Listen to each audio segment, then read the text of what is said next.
Okay, today I will show you how to download the app called AdAway.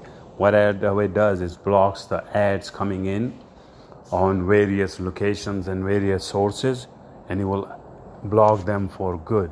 You have to have a root.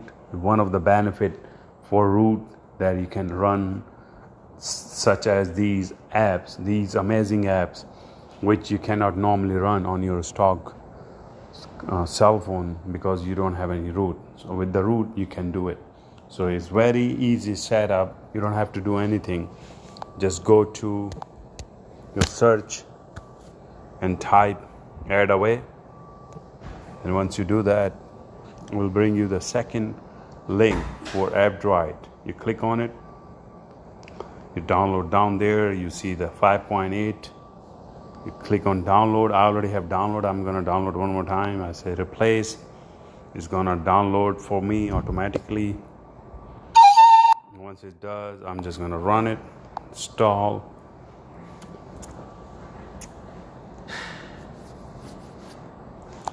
Open. I give the root access, and bingo, that's it. Now it's saying outdated source. I click on the arrow, you just download the newer host file and update the source. Now I'm good for blocking ads.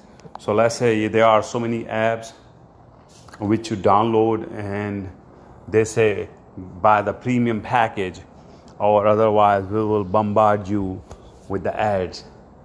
So with this app you can have those blocked even though you do not get the premium package.